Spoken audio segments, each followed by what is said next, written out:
ઓમ નમઃ શિવાય, ઓમ નમઃ શિવાય, ઓમ નમઃ શિવાય, ઓમ નમઃ શિવાય. અરે ચાલ આપણે બહુ ચાલ્યા, હવે થાક અને ભૂખ બંને લાગ્યા છે. તું જા ભિક્ષા માંગી લે. ઠીક છે ગુરુજી.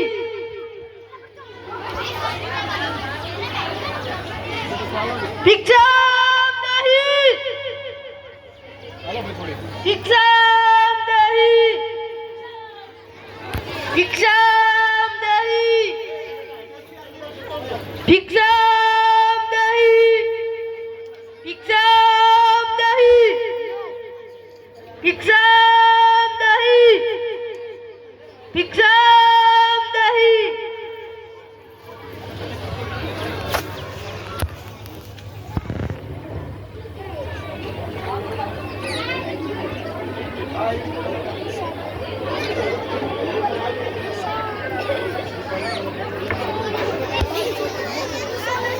અરે ગુરુજી, આ નગરીમાં તો બધી જ ચીજો એક જ ભાવે મળે છે, ટકેશેર ભાજી અને ટકેશેર કાજુ.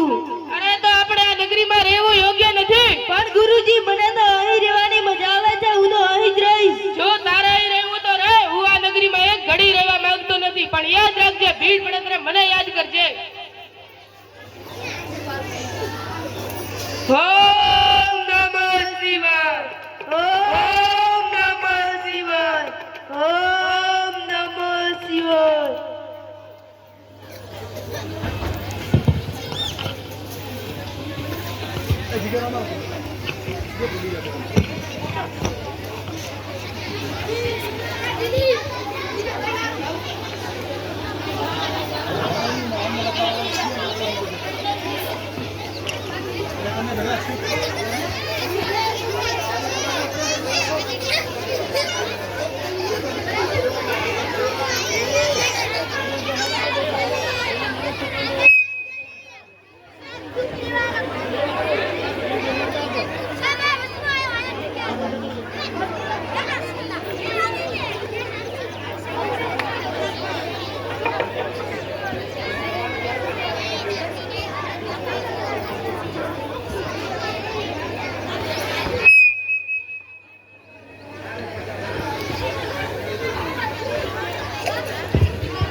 શેઠિયા, મારા બે દીકરા માર્યા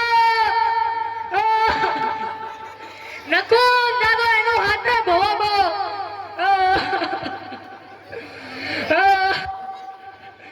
જો જોઈ ઈચરો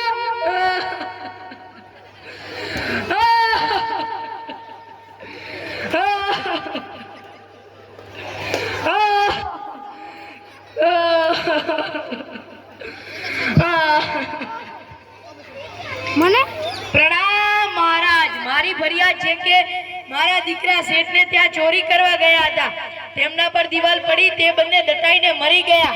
તો મને ન્યાય આપો. સૈનિકો હાજર થાઓ. જી મહારાજ. સૈનિકો શેઠને હાજર કરો. જી મહારાજ. લે તો તું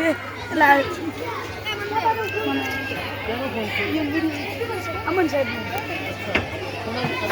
તારો સૈનિકજી પધારો. કેમ આવવું પડ્યું? અમને રાજા યાદ કરે છે, રાજાનો હુકમ છે, ચાલો.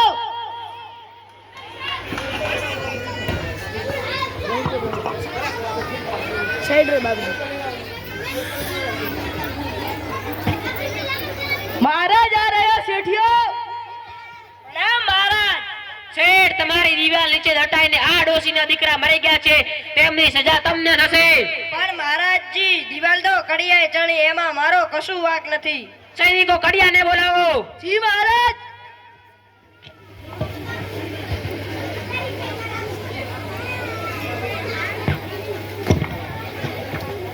પધારો સૈનિકજી, પધારો. કેમ આવવું પડ્યું? તમને રાજા યાદ કરે છે, રાજાનો હુકમ છે, ચાલો. ચાલો.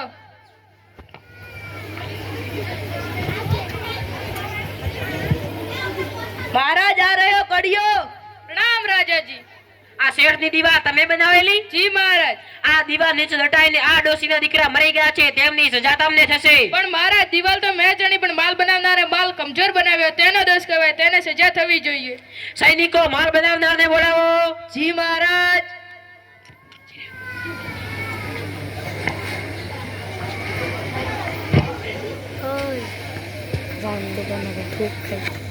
પધારો સૈનિકજી પધારો. કેમ આવવું પડ્યું? તમને રાજા યાદ કરે છે, રાજાનો હુકમ છે, ચાલો.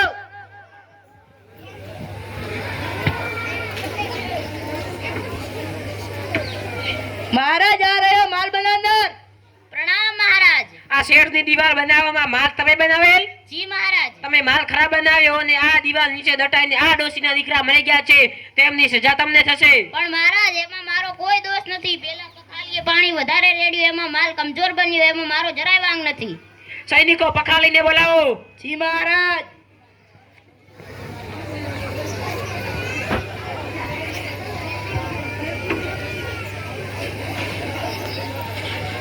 પધારો સૈનિકજી પધારો. કેમ આવવું પડ્યું? તમને રાજા યાદ કરે છે, રાજાનો હુકમ છે, ચાલો.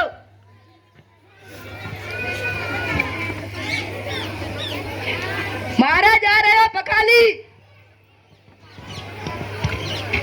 પ્રણામ મહારાજ. પખાલી ભાઈ, તમે આ શેઠની દીવાલ બનાવવામાં માલમાં વધારે પાણી રેડ્યું, તેથી માલ કમજોર બન્યો, તેથી દીવાલ નીચે દટાઈને આ ડોશીના દીકરા મરી ગયા છે, તેમની સજા તમને થશે. પણ મહારાજ હું પાણી નામતો હતો, તે વખતે રસ્તામાંથી મૂલના નીકળ્યા અને મેં તેમની તરફ જોયું, એવામાં પાણી વધારે નમાઈ ગયું, એમાં મારો જરાય દોષ નથી. તો પછી સૈનિકો મુલ્લાને બોલાવો અને સજા તો થવી જ જોઈએ. જી મહારાજ.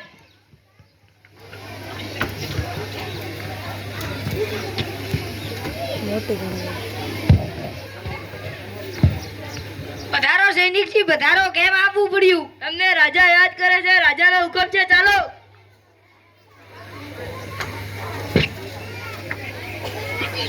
મહારાજ આ રહ્યો મુલ્લો. પ્રણામ મહારાજ. આ શેઠની દીવાલ ચાંદતી વખતે તમે રસ્તા પરથી નીકળ્યા ત્યારે પખાલી ભાઈએ તમારી સામે જોયું, તેથી માલમાં વધારે પાણી પડ્યું, તેથી માલ કમજોર બન્યો, તેથી દીવાલ નીચે દટાઈને આ ડોશીના દીકરા મરી ગયા છે, તેમની સજા તમને થશે. સૈનિકો જણાવો ફાંસીએ. જી મહારાજ.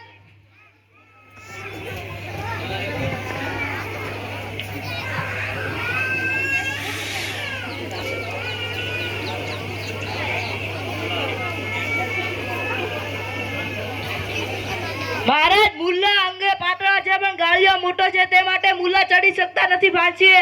તો પછી આપણી નગરીમાંથી જાડો અને પાડો માણસને લાવીને ફાંસીના મોચડા ઉપર ચડાવો અને આ ડોશીને ન્યાય અપાવો. જી મહારાજ.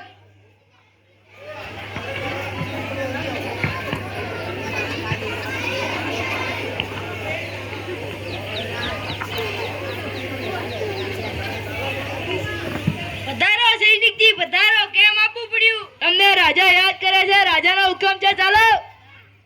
તો બેટા આમાં જોજે, અહીંયા ને જોતો આમ. હા, અંદર બધું આવવું જોઈએ.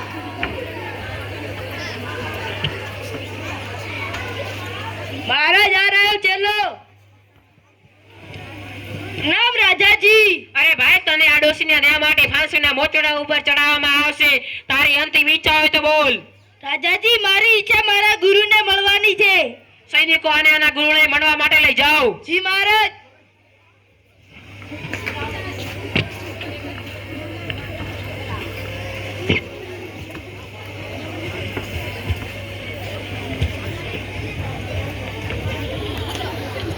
ગુરુજી મને ફાંસીએ ચડાવવાના છે, તમે મને બચાવી લો.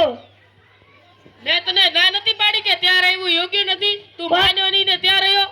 પણ ગુરુજી મારી એકવાર ભૂલ થઈ ગઈ, મને એકવાર તો બચાવી લો. ઠીક છે, જો હું કહું એમ કરજે.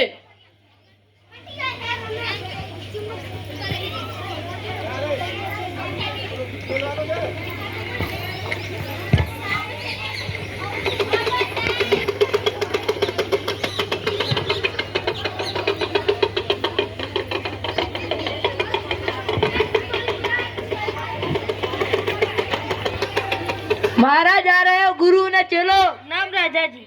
તો પછી ચડાવો ફાંસીએ. જી મહારાજ.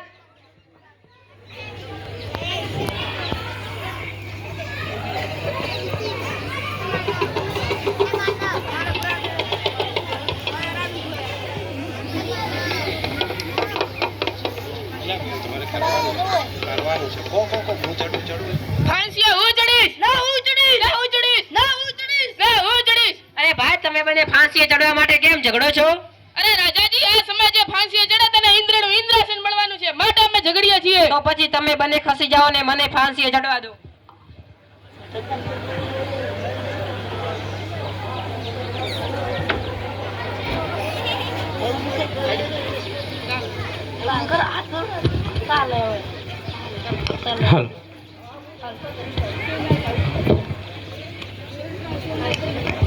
ખૂબ સરસ.